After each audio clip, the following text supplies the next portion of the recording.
રાજકોટ હવે સલામત નથી રહ્યું। આ સવાલ એટલા માટે ઊભો થાય છે કારણ કે હવે જો તમે તમારા ઘરમાં હોવ અને તમારા વિસ્તાર સતત અવરજવર ધરાવતો હોય તો પણ તમે સુરક્ષિત છો તેની કોઈ ગેરંટી નથી। રાજકોટ જિલ્લાના શાપર ગામમાં એવી જ એક ચોંકાવનારી ઘટના બની છે જ્યાં મધરાતે તસ્કરોએ એક વૃદ્ધને બંધક બનાવી કરોડોની લૂંટને અંજામ આપ્યો હોવાનો બનાવ સામે આવ્યો છે। આ ઘટનાએ સમગ્ર વિસ્તારમાં ચકચાર મચાવી દીધી છે અને પોલીસની કામગીરી તેમજ કાયદો વ્યવસ્થા સામે ગંભીર સવાલ ઊભા કર્યા છે। કારણ કે જો ઔદ્યોગિક અને સતત અવરજવર ધરાવતા વિસ્તારમાં પણ આવી કરોડોની લૂંટ થઈ શકે તો સામાન્ય નાગરિકના મનમાં ભય ઊભો થવો સ્વાભાવિક છે। આખરે શું છે સમગ્ર મામલો, આવો વિગતે વાત કરીએ આ અહેવાલમાં। નમસ્કાર, હું ચિરાગ વર્ષાબેન, આપ જોઈ રહ્યા છો શુભમાન। રાજકોટ જિલ્લાના શાપર વેડાવળ વિસ્તારમાં એક એવી ઘટના સામે આવી છે જેણે માત્ર એક પરિવાર નહીં પરંતુ સમગ્ર ઔદ્યોગિક વિસ્તારની સુરક્ષા વ્યવસ્થા સામે ગંભીર પ્રશ્નો ઊભા કરી દીધા છે। જ્યાં દિવસ રાત ઉદ્યોગો ધમધમતા હોય, હજારો લોકોની અવરજવર રહેતી હોય અને પોલીસ પેટ્રોલિંગનો દાવો કરવામાં આવતો હોય, ત્યાં તસ્કરો કરોડોની લૂંટ ચલાવીને ફરાર થઈ જાય તો લોકો પોતાની સુરક્ષાનો વિશ્વાસ કોના પર રાખે? આ મામલે પ્રાપ્ત માહિતી અનુસાર શાપર ગામમાં ગત મધરાતે અંદાજે 1 વાગ્યા સમયે 5 થી 7 જેટલા વ્યક્તિઓ મોઢા પર બુકાની બાંધીને જયવીરસિંહ જાડેજાના રહેણાંક મકાનમાં ઘૂસી આવ્યા હતા અને ઘરમાં રહેલા વૃદ્ધને બંધક બનાવીને તસ્કરોએ સંપૂર્ણ આયોજન સાથે લૂંટને અંજામ આપ્યો હતો। પ્રાથમિક માહિતી મુજબ લૂંટારાઓ અંદાજે 2,47,00,000 રૂપિયાની રોકડ રકમ, 7 તોલા સોનાના દાગીના, ચાંદીના દાગીના સહિત કુલ 2,60,00,000 રૂપિયાથી વધુનો મુદ્દામાલ લઈને ફરાર થઈ ગયા હોવાનું સામે આવ્યું છે। ઘટનાની ગંભીરતાને ધ્યાનમાં રાખીને ગોંડલ ડીવાયએસપી, રાજકોટ ગ્રામ્ય એસપી, ક્રાઇમ બ્રાન્ચ સહિતના વિવિધ તપાસ એજન્સીઓ તાત્કાલિક ઘટના સ્થળે પહોંચી ગઈ હતી અને સવારે રાજકોટ રેન્જના આઈજી નિલીપ રાય પણ ઘટના સ્થળની મુલાકાતે પહોંચ્યા હતા। હાલ પોલીસે આસપાસના સીસીટીવી ફૂટેજ કબજે કરીને તેની તપાસ શરૂ કરી છે। ફોરેન્સિક ટીમ દ્વારા સ્થળ પરથી પુરાવા એકત્ર કરવામાં આવી રહ્યા છે અને ટેકનિકલ સર્વેલન્સના આધારે આરોપીઓ સુધી પહોંચવાના પ્રયાસો કરવામાં આવી રહ્યા છે। પરંતુ આ સમગ્ર ઘટનામાં સૌથી મોટો સવાલ એ છે કે શું આ માત્ર સામાન્ય ચોરી હતી? કારણ કે ઘરમાં કરોડો રૂપિયાની રોકડ ક્યાં રાખવામાં આવી છે, ઘરમાં કેટલા લોકો રહે છે, હુમલો કયા સમયે કરવાનો, કેટલી ઝડપથી ફરાર થવાનું, આ તમામ બાબતોની ચોક્કસ માહિતી વગર આવી લૂંટને અંજામ આપવો સહેલો નથી।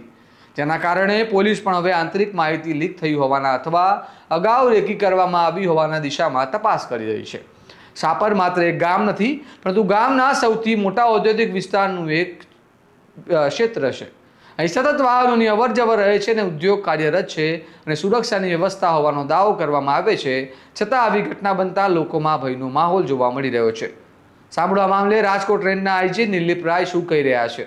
દુકાનદારીઓ જે છે આ ઘરમાં જે છે ગેરકાયદેસર રીતે પ્રવેશ કર્યા હતા। પ્રવેશ કરીને જે છે यहाँ જે હાલના જે ભોગ બનવા છે અને ફરિયાદી છે જીતેન્દ્રસિંહ જડેજાજી, આ ફરિયાદી સાથે જે છે આ લોકોએ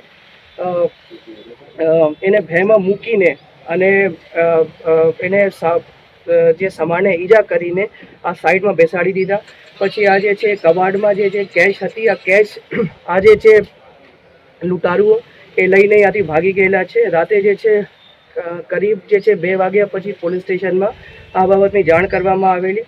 પોલીસે જે છે તુરંત જે છે રેસ્પોન્સ આપેલું। રેસ્પોન્સ આપ્યા પછી આજે ગઈકાલે રાતે જ ઇમિડિયેટલી વિસ્તારના જે એસએચઓ છે, એના પીઆઈ છે, ડી સ્ટાફ છે અને ડીવાયએસપી છે, એ લોકો દ્વારા વિઝિટ કરવામાં આવેલી। રાતે જે છે રાજકોટ ગ્રામ્ય એસપી દ્વારા પણ આ સ્થળની વિઝિટ કરવામાં આવેલી અને વિઝિટ અનુસંધાને જે છે ફોરેન્સિક સાયન્સ એફએસએલ અધિકારી અને જે છે ડોગ સ્ક્વોડ અને ફિંગરપ્રિન્ટ એક્સપર્ટની પણ વિઝિટ થઈ ગયેલી છે અને આ લોકોએ જે છે જે જરૂરી પુરાવા છે એ સ્થળ ઉપરથી મેળવેલા છે અને જે છે આ પુરાવાને ધ્યાને લઈને અને એસપી સાહેબની વિઝિટ પછી અલગ અલગ જે છે એલસીબી અને અન્ય લોકલ પોલીસની ટીમો બનાવી જે છે નાકાબંધી પણ કરાવવામાં આવેલી છે અને જે છે આ ડિટેક્શન માટે, આ ગુનાને શોધવા માટે જે છે પણ અલગ અલગ ટીમો કાર્યરત છે અને બધા પાસાઓથી આપણે ટેકનિકલી જે છે અને હ્યુમન ઇન્ટેલિજન્સથી અને અન્ય માધ્યમોથી અમે બાતમી મેળવીને અને ઇન્ટેલિજન્સ ગેધર કરીને આ જે છે ગુનાને ઉકેલવા માટે અને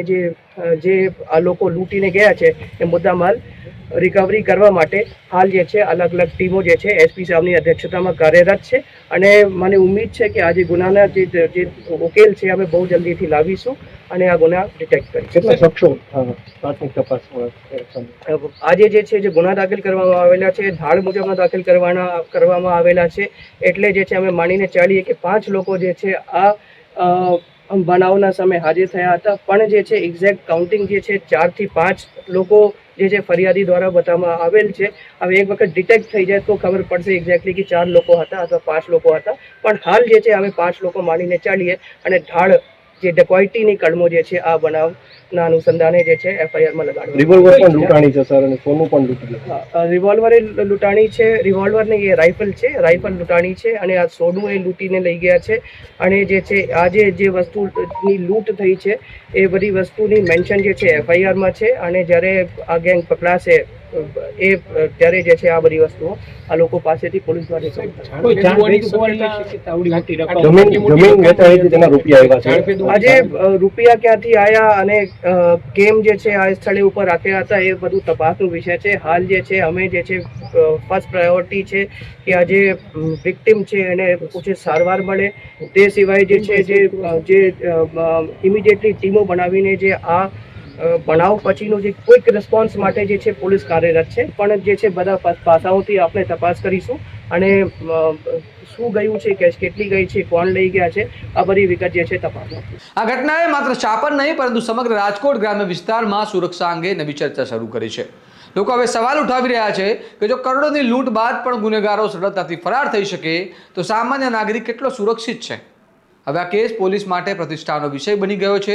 સૌની નજર હવે એ વાત પર છે કે પોલીસ આરોપી સુધી કેટલા ઝડપથી પહોંચે છે, લૂંટનો મુદ્દામાલ કેટલો ઝડપથી કબજે કરે છે અને સમગ્ર કાવતરાની પાછળનું સાચું સત્ય બહાર આવે છે કે નહીં. આ મામલે તમારું શું કહેવું છે? શું લૂંટ પાછળ કોઈ આંતરિક માહિતી અથવા અગાઉથી કરવામાં આવેલી રેકી જવાબદાર હોઈ શકે?